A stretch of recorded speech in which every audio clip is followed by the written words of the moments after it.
Olá pessoal, eu sou a professora Marcela Proença da SES Unita e juntamente com os outros professores estou aqui para compartilhar com vocês dicas, super preciosas para vocês levarem fresquinhas na mente de vocês nessa prova que se aproxima, tá certo? Então nesse vídeo a gente vai falar sobre direito do trabalho. Separei aqui algumas dicas de questões que eu acho que podem ser abordadas na sua prova. O primeiro deles, tá, que eu quero falar com vocês, é sobre terceirização e contrato temporário. Estamos chegando no final do ano e esse tipo de contratação, ela é muito comum. Pode ser que a banca, caia alguma questão como essa, como também já aconteceu em outras provas. Então, primeiro ponto nessa questão da terceirização ou do trabalho temporário é a gente saber que atualmente esses dois tipos de trabalho, porque o trabalho temporário também é uma forma de terceirização, mas essas duas formas de trabalho, elas estão regidas pela Lei 6.019 de 1974, que foi alterada pela Lei 13.429 de 2017. Então, a partir dessa alteração de 2017, tanto o trabalho temporário quanto a terceirização, eles estão previstos nesta legislação. Ambas as formas, de contratação se referem a relações trilaterais de trabalho, ou seja, eu tenho três partes nessa relação, nesse tipo de trabalho. Eu tenho a empresa de trabalho terceirizado ou de trabalho temporário, eu tenho o tomador dos serviços e eu tenho o trabalhador. Sendo que nessa relação trilateral, a relação de emprego, ela não se forma com o tomador dos serviços. A relação de emprego, ela se forma entre o trabalhador e a empresa de trabalho terceirizado ou de trabalho temporário, tá certo? Com relação à possibilidade de atividade fim, atividade meio, durante muito tempo a gente não podia terceirizar atividades fins das empresas.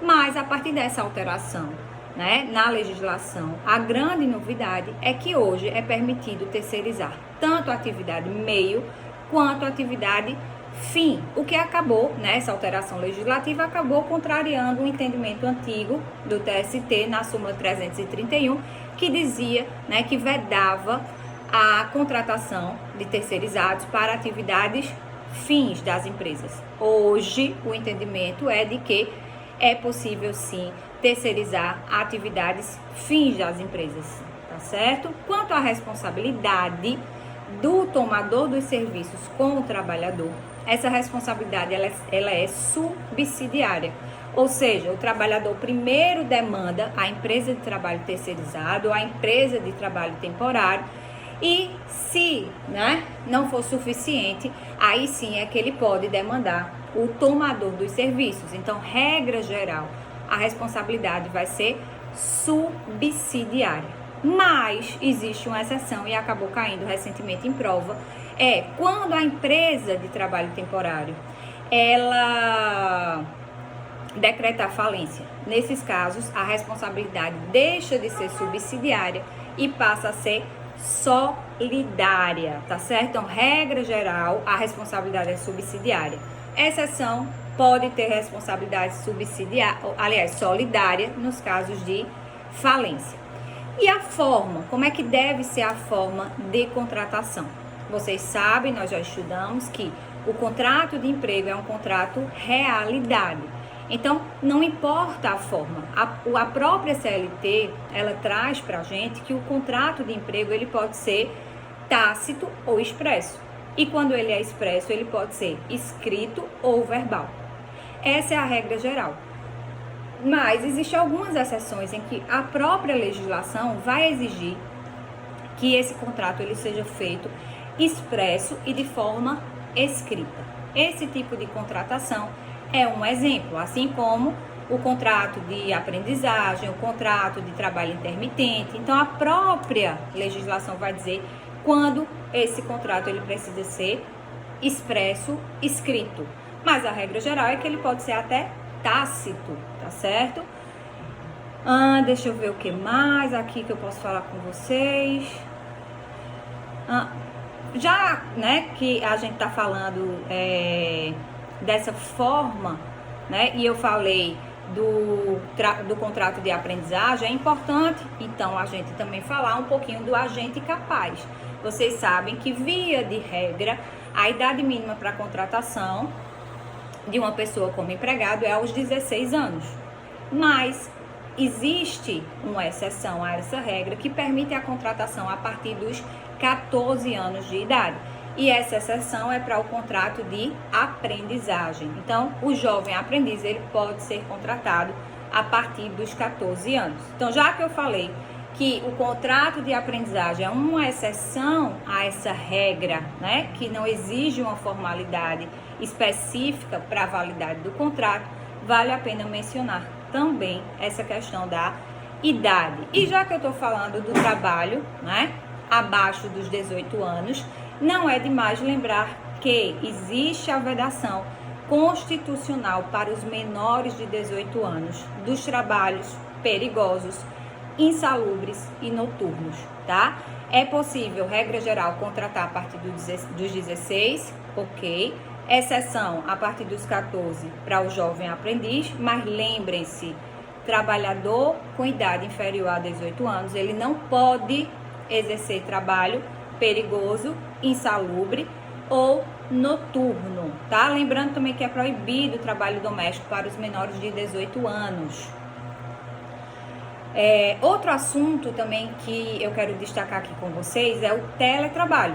Com essa questão da pandemia, ficou super em evidência o teletrabalho, já caiu em várias provas da OAB e tem grandes chances de cair nessa também. O teletrabalho está previsto lá no artigo 75A da CLT e seguintes, tá certo? E essa condição de teletrabalhador, primeiro ponto, ela precisa constar expressamente no contrato, expressamente de forma escrita, tá certo? Outro, segundo ponto, o fato do trabalhador ter que ir alguns dias na empresa não lhe retira a condição como teletrabalhador. Por quê? Porque a CLT diz que o trabalho precisa ser prestado preponderantemente fora das dependências da empresa e não exclusivamente fora das dependências da empresa, ok? Lembrar também que o teletrabalhador é aquele, né, que trabalha preponderantemente fora das dependências da empresa e que os meios informatizados são essenciais para o desenvolvimento da sua atividade. Outro ponto super importante com relação ao teletrabalho e que costuma ser muito cobrado em prova é sobre a questão do custeio. Quem é que deve custear o material utilizado pelo teletrabalhador, a infraestrutura, né? Internet, energia, computador, impressora, enfim, né? Quem é que deve custear tudo isso? O nosso senso comum vai fazer com que a gente pense que isso é uma obrigação do empregador, mas muita calma nessa hora, tá? Por quê? Porque a lei, né, a CLT, ela não diz que esses materiais e a infraestrutura deve ser garantida pelo empregador. Ela diz que deve constar em contrato. E se deve constar em contrato, vai ser um acordo entre as partes. Pode ser, normalmente, é a empresa que custeia. Mas como é um acordo entre as partes, pode ser que se acorde que vai ser por conta do empregado. Então, muita atenção com relação a isso, tá certo? Alterações. É possível a gente alterar o trabalho presencial para o teletrabalho e o teletrabalho para o trabalho presencial. Pode sim, tá? Agora, quando a gente vai fazer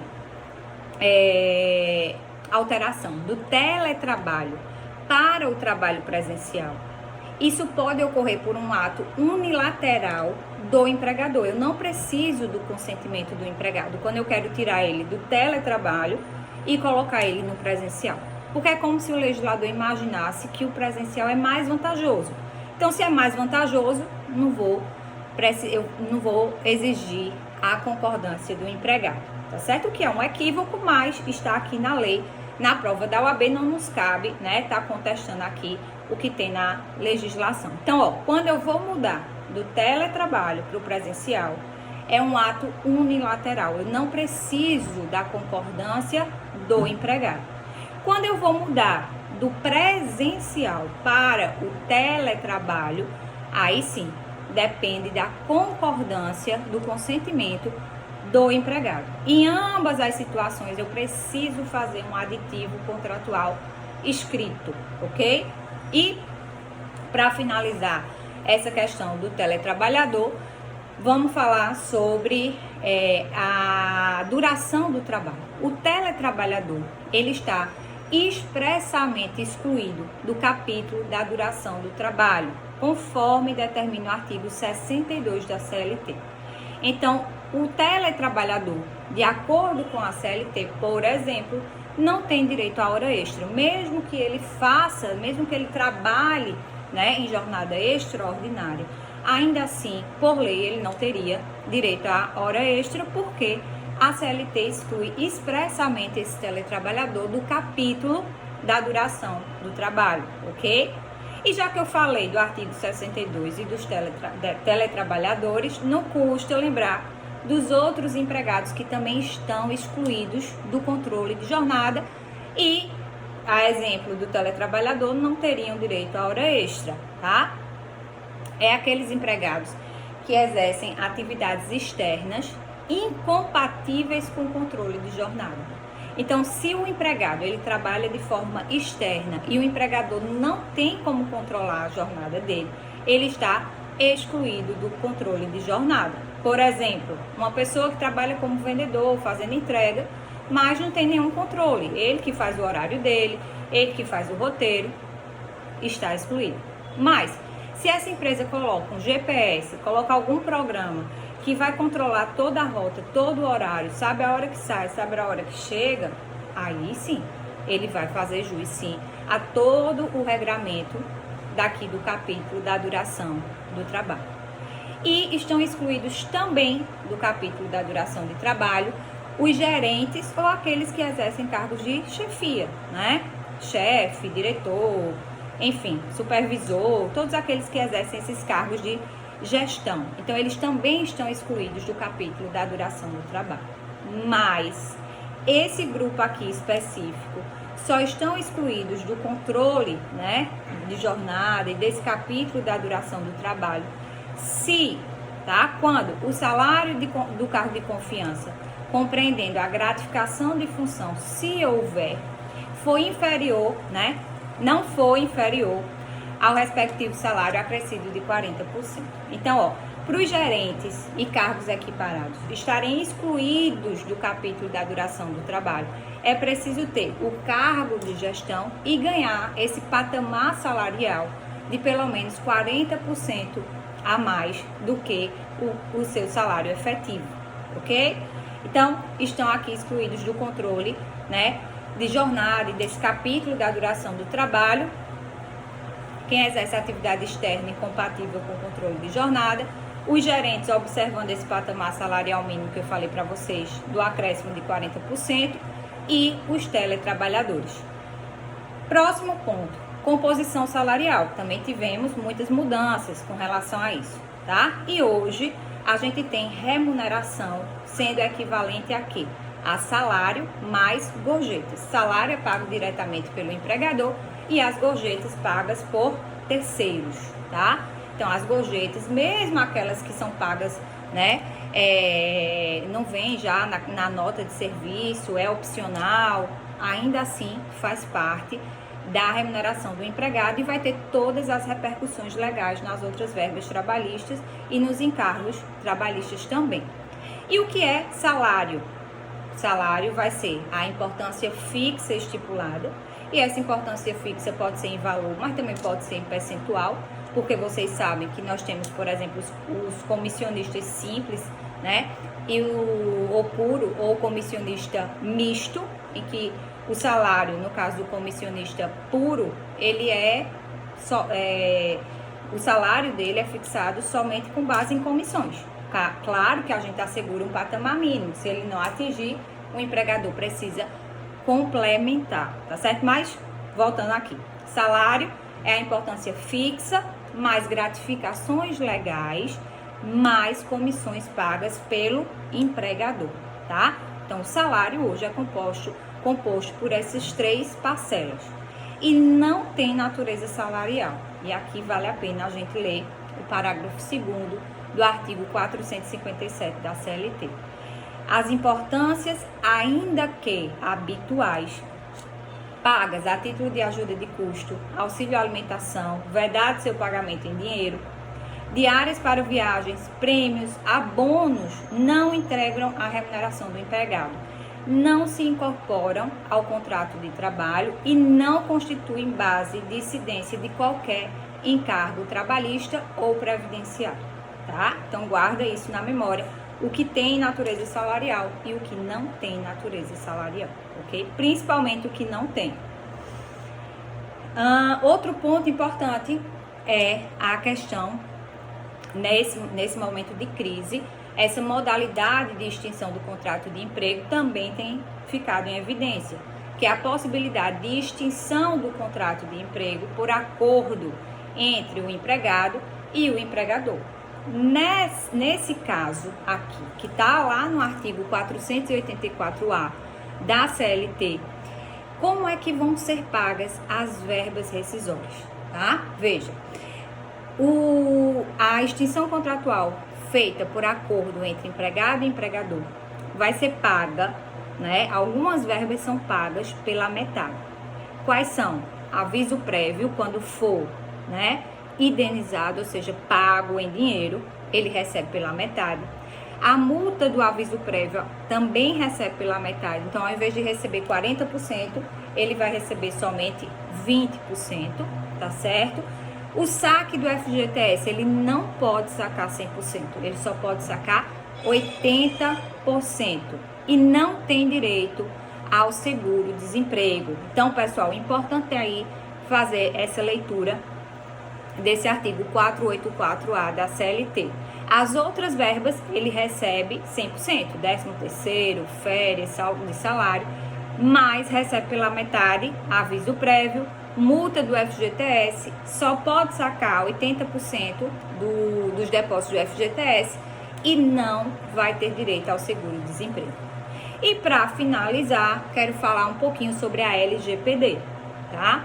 Tá lá no edital e, embora ela não traga de forma expressa, né, a sua aplicação nas relações de emprego, é óbvio que ela também se aplica às relações de emprego, porque ela traz, né, disposição expressa sobre a proteção de dados em geral, tá? Ela é voltada para proteger dados pessoais de pessoas físicas, né, por quem irá tratá-los, seja por pessoa física ou jurídica. Então, claro que aqui vai envolver empregado, empregadores, prestadores de serviços. Então, essa lei, ela pode e deve ter aplicabilidade também nas relações trabalhistas. E deve ser observada em todas as fases, antes, durante e depois, né, do contrato. Antes desse contrato é importante, por quê? Porque muitas empresas fazem seleção para contratação e recebem currículos, fazem entrevistas e vão ter acesso a dados pessoais daquele empregado. Então, para que a empresa possa guardar aqueles currículos e aquelas informações em um banco de dados, como normalmente acontece, vai precisar agora de autorização expressa desses candidatos à vaga de emprego, tá certo? E durante a vigência do contrato, importante aqui destacar esse ponto. Durante a vigência do contrato, tá? É possível o empregador exigir alguns dados do empregado e esse empregado tem que conceder, né? Porque essa exigência vai depender do consentimento do empregado. Quando essas informações forem necessárias para a empresa cumprir obrigação legal ou regulatória, né? Por exemplo, a empresa precisa ter os dados do empregado para informar o E-Social, o INSS, FGTS. Então, ele precisa desses dados, independentemente de autorização, para poder cumprir obrigações legais. E depois, após a extinção do contrato de emprego, também é importante observar a LGPD, porque o empregador ele vai precisar armazenar alguns dados também para cumprir a obrigação legal. Ele vai precisar armazenar dados para, por exemplo, né, guardar como comprovação de que pagou os encargos trabalhistas, né, sob pena de multa e etc. Ele pode ser demandado numa ação trabalhista, ele vai precisar ter comprovações. Então, sempre que for para cumprir uma determinação legal, ele vai poder manter ou exigir esses dados, né, independentemente do consentimento do empregado. Então é isso, meus queridos alunos, minhas queridas alunas. Eu trago aqui essas dicas rápidas para vocês, no intuito, né, de que vocês vão mais preparados para a prova, para o exame de ordem, vão com o coração tranquilo e que Deus ilumine, né, todos vocês nesse dia que eu sei que é muito importante e que é carregado de significados, tá certo? Então um grande beijo e uma boa prova para todo mundo.